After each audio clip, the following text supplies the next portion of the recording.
Many thanks for staying with us, and it's still the conversation this morning. On this segment, we'll be talking about the role of youth in building sustainable grassroots development. Nigeria's youth make up a significant portion of our population, yet their role in community development is often underexplored. How can young people drive meaningful change at the grassroots level? What challenges do they face? And most importantly, what opportunities exist for them? To have this conversation with us, we have Jacob Waniyo, a member of the Lagos Youth Parliament representing Badagry Constituency 1. He's a young leader passionate about governance and community transformation. You're welcome, Waniyo. Thank you. It's my pleasure being here. It's a Badagry name for those who don't know. We had to ask him. We had to ask him. Yeah. So let's start our conversation this way. Let's know your personal journey into, and also what inspired you into youth leadership and, of course, governance. All right, good morning, viewers. My name is Waniyo Francis Adeshino Jacob. That is my name. All right, so I'm a member of the Lagos State Youth Parliament representing Badagry Constituency 1. I'm also the chairman House Committee on Education. Oh, okay. Fantastic. All right, so what inspired my journey? I believe that to build a nation, a sustainable nation, is built on policies. It's policies that actually build nations. I mean, government can just do a policy today that can disrupt a whole lot of things. And government can make a policy that can build a nation. And that is why we have a constitution. We have what we call the rule of law. We have what guides us as a people. The youth parliament or generally? Generally, okay. Generally. So I believe that for us to also be part of it, for us to be part of nation building, we have to be part of it. We have to be part of the process that are bringing in the policies. Yeah. All right, Waniyo, we're talking about sustainable grassroots development. And if you were to define grassroots development, what would it be to you? Grassroots development, I would say, to me, basically, grassroots development is just us paying attention to what really matters to the people. As you know that the grassroots government is the most closest government to the people, right? And what really matters to the people is just the basic thing of life. To these people at the grassroots level. What are these basic things? What are the basic things? Good infrastructure, education, political and civic engagement, health. The health care is very important, right? Technology, agriculture. These are basic things that are important to the people at the grassroots, and we must pay attention to it. You know that we even have a definition of what grassroots governance is all about. And of course, you mentioned something about policies, government making policies. So as a youth leader, am I allowed to call you? Yes. As a youth leader, how do you or the youth parliament now affect these policies to have good grassroots development? Okay, thank you. As you know that the Youth Parliament is one of the programs at the Ministry of Youth and Social Development, a ministry led by the Honorable Commissioner, Honorable Mombolaji Ogunlendi. And these are one of the programs that actually develop young leaders. And we, basically, we see ourselves as young legislators. And you know what we do as legislators is to make policies, deliberate on issues, reach a resolution, and then, find a way to execute it. So what are some of these policies, you have come up with, and of course deliberated upon, that affects the Nigeria or the Lagos youth today? Okay, let me talk about my own personal motion that I've raised at the floor. On education? Yes, okay. On education and moral. Okay. The one that I've raised at the floor of the Youth Parliament.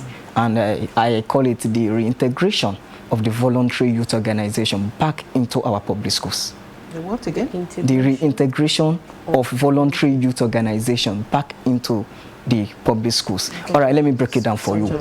Yeah, in 2008, when Governor Fashola was still the governor in Lagos State. I mean, what exactly happened there is that they introduced the voluntary youth organization, the Boy Scouts, the Boys Brigade, the Sheriff Guy, the Red Cross Society, to the school curriculum.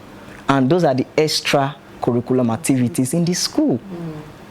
So, and this organization built up students. I enjoyed that.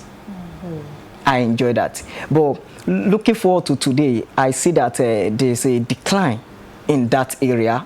The school are not really paying attention to the moral development of these young people. And it's making more young people to be losing interest in civic engagement. I mean, when some of my colleagues join Boy Scouts, then some of them find interest to be soldiers. Now they are in the army. Right? Some of them who volunteer with the Red Cross Society, today, they have become missionaries with that very organization, going around African and international countries, you know, to effect changes. I mean, this, and I felt the voluntary youth organization is a necessity at this time when there's moral decadence among the young people. So I raised that motion, and one thing that we do, we are not elected legislators for the state. We are not meant to make law for the state. Yes, what we do is just a learning platform. So when we make such recommendations, then we follow it, we prepare it. We can then present it to the Chairman House Committee on Youth at the Lagos State House of Assembly. Then they can take it through the process if it's worth deliberating. I'm glad you mentioned this voluntary youth organizations, because I've heard some parents talk about it before. And one particular challenge they have with it is, you know, that it comes with a cost. You know, when we used to be part of these organizations, you buy uniforms, you some of these things that for the Red Cross, you have your first aid box, you know, and you put things inside. All those things, we used to do it because it came at maybe minimal cost. Yeah, but today, and of course security in the nation, where as a brownie, as a girl's guide, we went into small bushes then. That's true, right? Yes, we went into small bushes then. On the Saturday morning, we'll go with, you know, we used to converge on somewhere in Obalende as girls guide, something. Yes, they took us to towards where we have camping and all of that. But you know, the country is not like, you know, so conducive. Parents will not even release their kids to do such anymore. So I'm just telling you what some parents I think it's like they have a particular time they actually operate in the school. I mean, they have it's an extracurricular activity. For those, about the one in the school. In the school. I'm talking about the ones in the school. They have it in the school, and that will actually help them in moral upbringing of the student, and for them to be engaged in civic activities. All right. The decline in the youth, what do you call it now? Civil organizations. The voluntary youth organizations. You have also linked it to youth not participating in governance. So what other challenges have you seen that are hindering youth from getting involved in governance? There are many challenges. Of course, I know we are still coming back to the rules, but there are also many challenges that the youth faces. I mean, most of the young people might not actually find it interesting to be in government. I think last year general election, there are about 36 million young people that registered, and I mean, see the number that went out to vote. Why do you think they are not interested? I wouldn't really know, but I mean, maybe some of them are interested, like me. I'm one of them now, and I'm interested. I also know that some other people are also interested, but we must also do something about reorientation. Exactly. I was going to say that is where people like you come in. Yes, exactly. That is what we do at the grassroots level. There's need for us to reorientate our people. You can't say that I'm not going to be part of it. If you are not part of it, you say it's a dirty policy, the dirty guys will do it and they will play you dirty. You must be part of it. If you think you are good enough, then bring your innovation, bring your energy, bring your experience to the table to effect the real change that you think we desire. So what other challenges have you? Financial constraint. Well, institution for your kind of parliament, you're not elected. So did you have, you didn't need funding now? Do you go about doing projects? Yes, we do projects. Of course, we do projects. Yes, what we call it is just an oversight function of the legislator. Just as we have it, and our main duty, deliberate on issues that affect the young people. But we also feel that it's not enough to deliberate. We must also take actions. But I must also mention to you that in the Ministry of Youth and Social Development, they are not only about us. There are other programs like the Bile Youth Academy, that one that refers to our Lagos State Youth Ambassadors. I've also had the privilege to serve as a member of the ambassadorial team for Badagry Division. So we also, but those ones are more particularly about projects. You know, we are upcoming legislators. Okay, still talking about projects. Yeah. Can you give us examples of some projects that are youth oriented or youth driven initiatives by people like you that have impacted communities? I want you to use Badagry as an example. Okay, thank you. So apart from being a member of the the Lagos State Youth Parliament, I've also volunteered with quite a number of organizations. For example, Isaac Sewano Educational Foundation is an NGO, and for the last 5 years, I have led the executive team. And what we do is contributing our quota to supporting education at the grassroots level. What have we done? How? We have donated whiteboards to schools. We have yes, in Badagry Federation, we have distributed writing materials to students, primary school and secondary school students. We have also given out free jam forms to students. And also at the level of the Lagos State Youth Parliament, I have organized in January 24th, which was the International Day of Education. I put a program together. I call it Let Us Read, Sip and Discuss, just to encourage literacy among the young people. And that is where I launched what I call Badagry Literacy Club, Badagry Kawi. All right, permit me to ask, why education? Because I can see that you're so passionate about education. Yes, I felt you can't develop people without them knowing. They have to know. And education will give you an insight to what you don't know. Education will open your mind.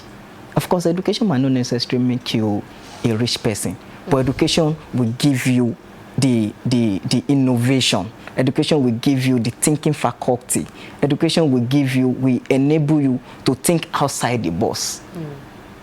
And that's why I'm passionate that any community that must develop must start with education. We must start educating these people about their necessity.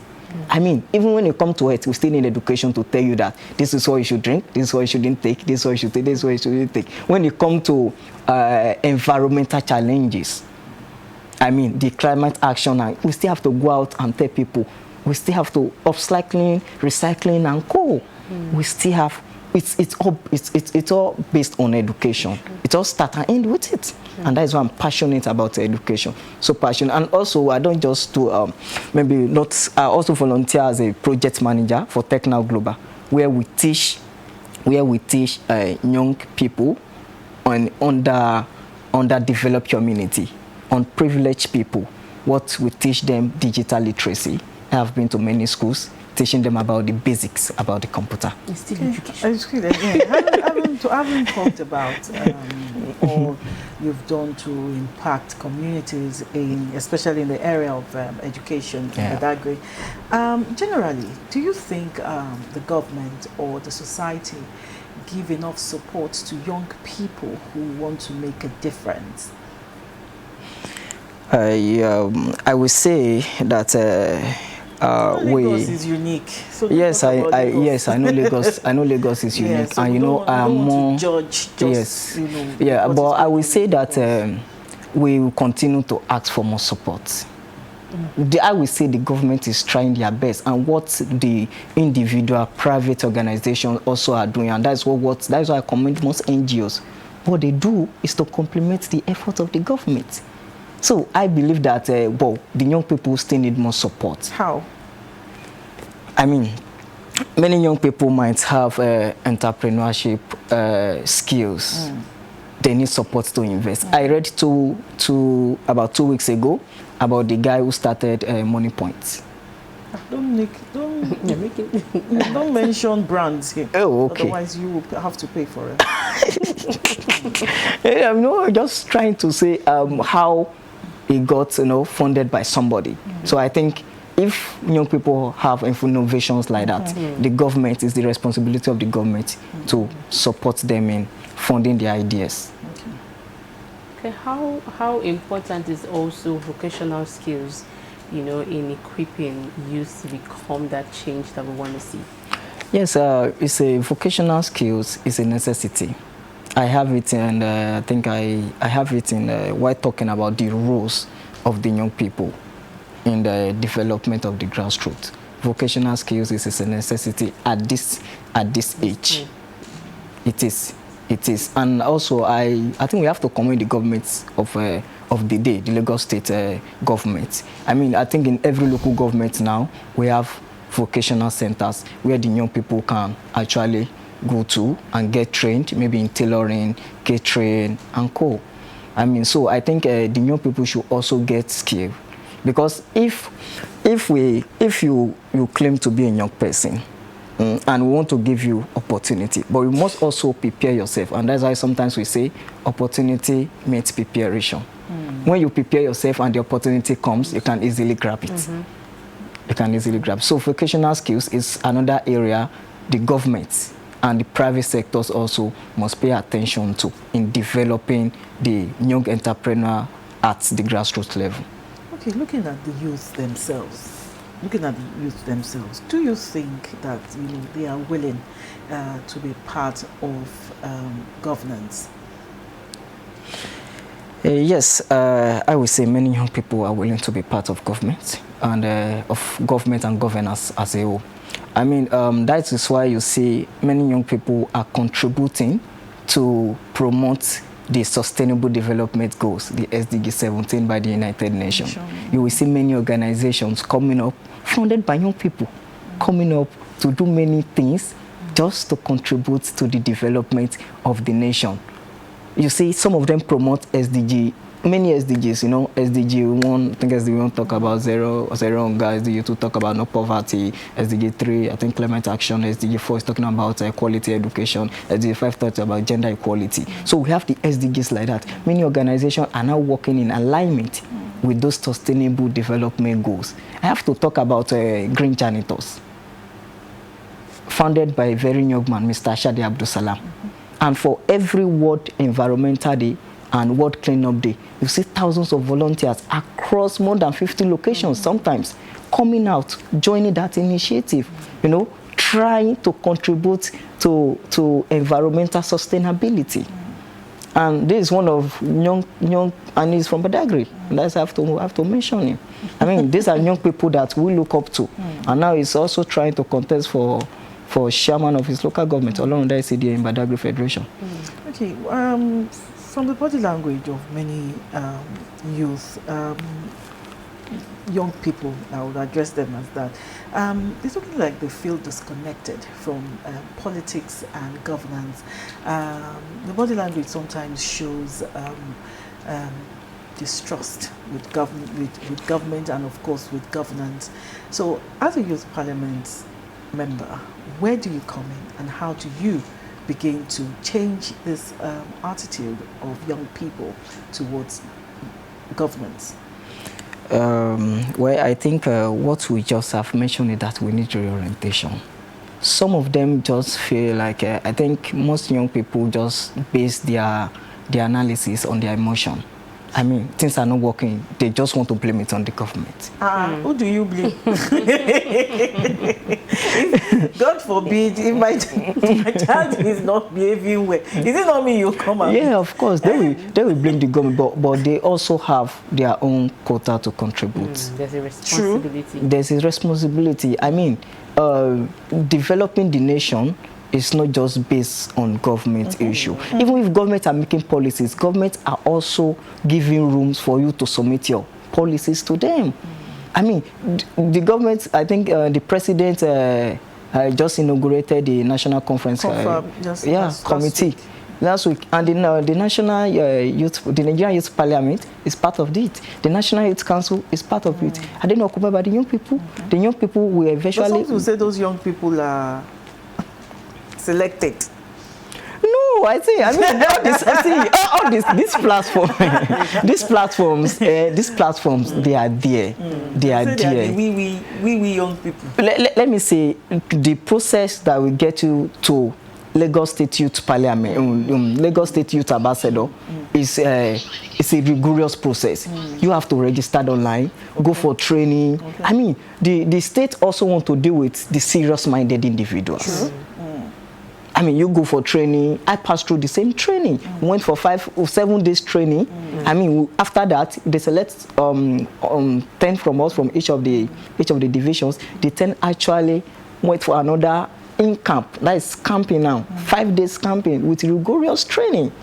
I mean, it's thousands of people registered, and they continue to, to shuffle until they get to the best. I mean, the young people just have to try as much as possible, continue to equip themselves with the necessary skills so that they can compete. This is a country of more than 200 million people. The platforms are competitive. 60% of it is 60% of it is young people. So it's competitive. You have to find your own way to actually strive. But the government is also, I want to say, the government is making platform available for young people to actually find their feet. Fantastic. Still talking about grassroots development, and I like that while you were answering her question the last time, you talked about volunteerism. So how important is volunteerism when it has to do with grassroots development? How can youth be encouraged to want to get involved with volunteering, especially now that we find ourselves in an age where everyone is keeping their eyes on money. So what are you doing also to encourage young ones to volunteer? Some of us stayed within them. We lived in the community. We started from the community. I live in my village. I started from the village. They've seen me. They've said I volunteer with many organizations. Some of them to get into. I was telling somebody that to get into government now is very easy. When you present and project yourself, your work will speak for you. If you have done something, they want to align with you. They need your innovation. They need your ideas. They want to come for you.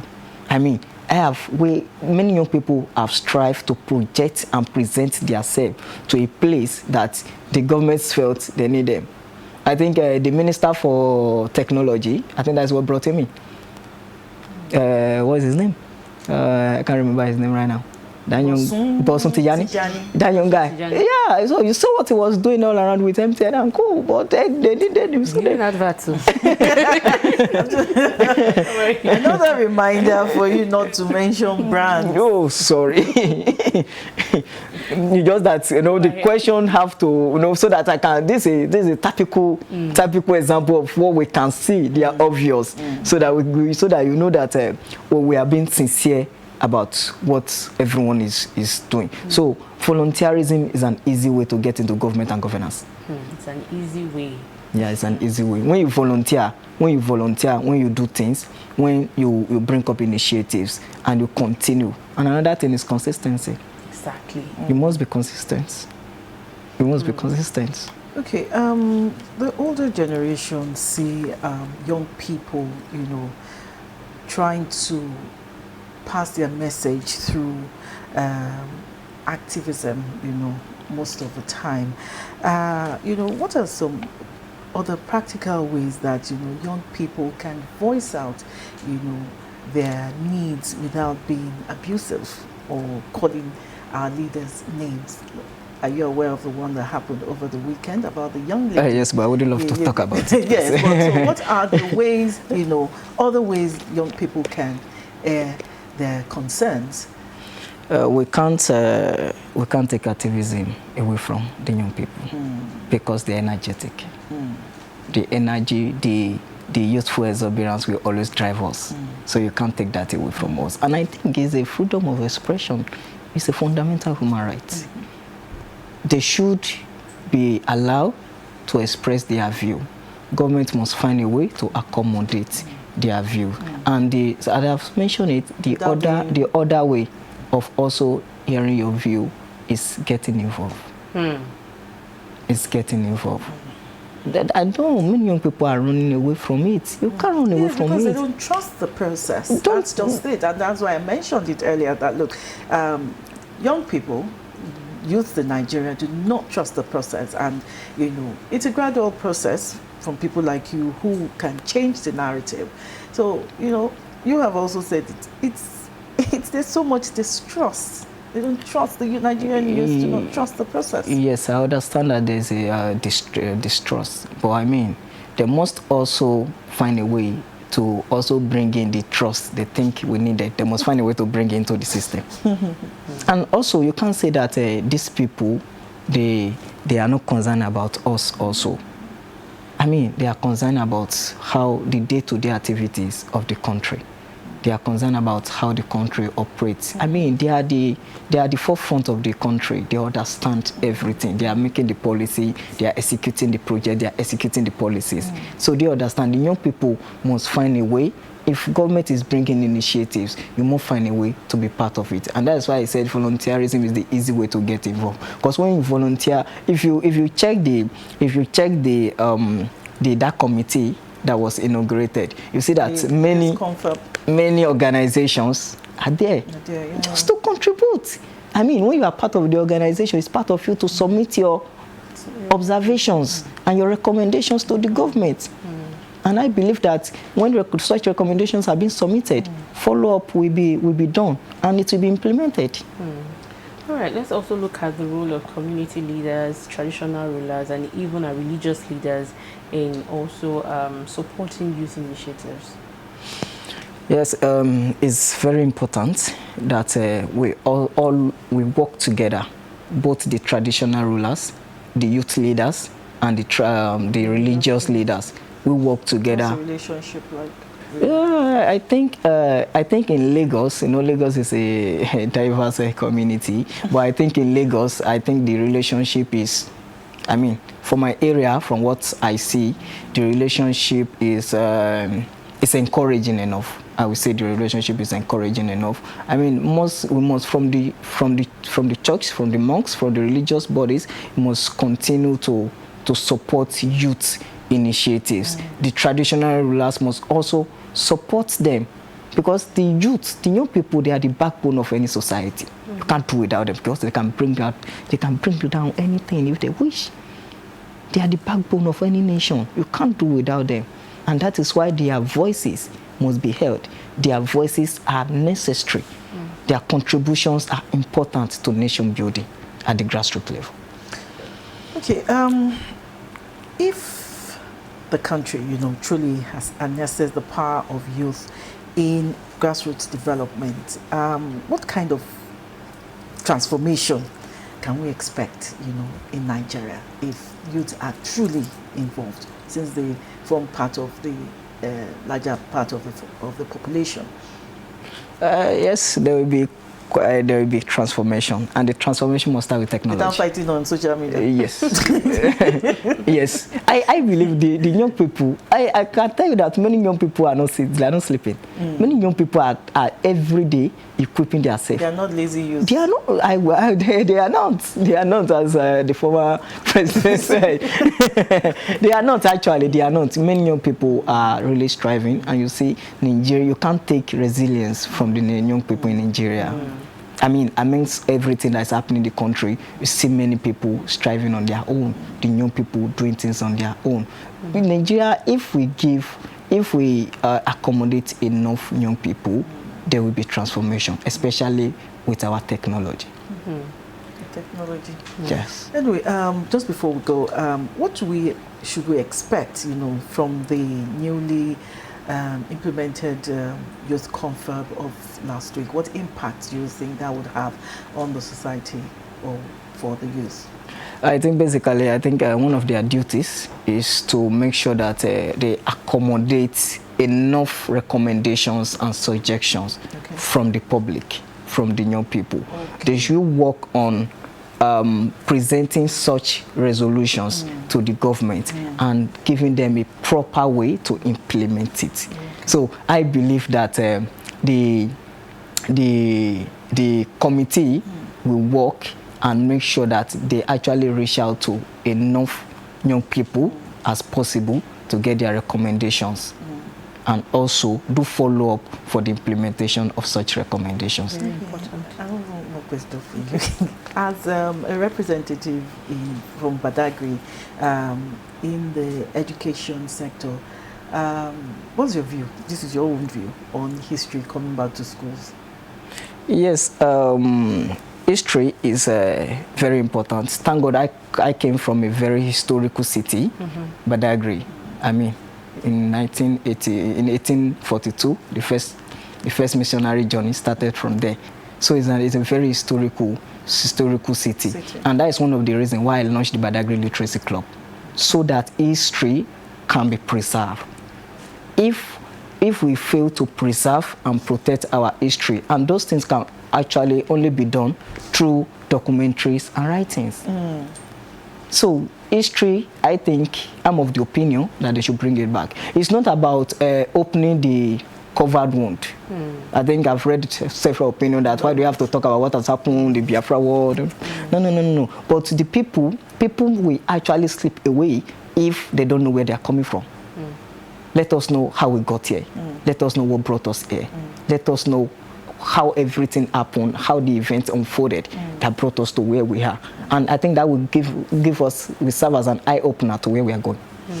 So what legacy are you hoping to leave for other youth leaders coming after you? What legacy am I? This is simple. Just keep doing your best. That is the legacy. Keep doing your best. Keep doing, and anywhere you find yourself, make sure that when anybody comes there, they say that your impact, they will see your impact. They will see your impact. Even after several years, they will see your impact. And this is one thing I did when I was the president of the National Association of Badagry Students. Now, boys. What did I do with that? I make sure that the association has existed for about 15 years before I came on board without a place to call a secretariat. And that is, I try to lobby around to get a place to call a secretariat. You're still trying to lobby. to get the secretariat. You were saying something. I wanted him to speak his native dialect. Yes, to young people that are watching at the moment, and that are inspired, that have been inspired by him today. Maybe just some word of affirmation, but in your dialect, in your local dialect. Did you hear her? That's your camera. Yes. Okay, so that's your camera. Okay. But I'm going to Badagry. I'm asking me, and if you pay, and then Novitoy, and then Emondautoi, Emijale, Emido did to. They are the dagbo. I be told them jedi agaji. If you could the po, emia buy the po. Ema fi ìjọba dédé amba indolomo. Ende ide. If you could the po the po, emia wazan lo the po. Do je to me to agaji. Emi buy. Thank you. Yes, I will the po. You see why I love. You see why I love what I do. You see why I love what I do. All right. So what I told them is that we have to work together. It's not about the government. Everybody for us to build the nation we actually desire. Thank you. So any other question? That you have done justice. So we have to say that election is coming. The young people must get involved. They should get They involved. must get They involved. must. They must. It's a must for us. They don't have a choice. I mean, this we are, and the election at the local government Grassroots is very important because that is where the real change starts from. That's the way it starts from. I mean, I've read through quite profile of young people contesting across most of the local government in Lagos State, and I can say that we are bringing in the best brain. And I particularly in my local government, I'm actually interested in who is coming to represent us, who is coming to be the council chairman, and that is why I've seen somebody who is so interested in the development of that nation. Her name is Honorable President Damilola Sonayo. You are doing campaign. You are paying. You will pay. On your way, you will get your invoice. Somebody will just lead you. We'll just lead you straight to the marketing department.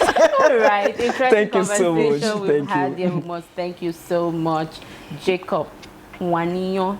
Jacob, he has been speaking on role of youth in building sustainable grassroots development. Waniyo is a member, Lagos State Youth Parliament representative, representing Badagry Constituency 1, also the Chairman House Committee on Education, Member House Committee on Local Government, Community Relations, and Lagos State House of Assembly Affairs.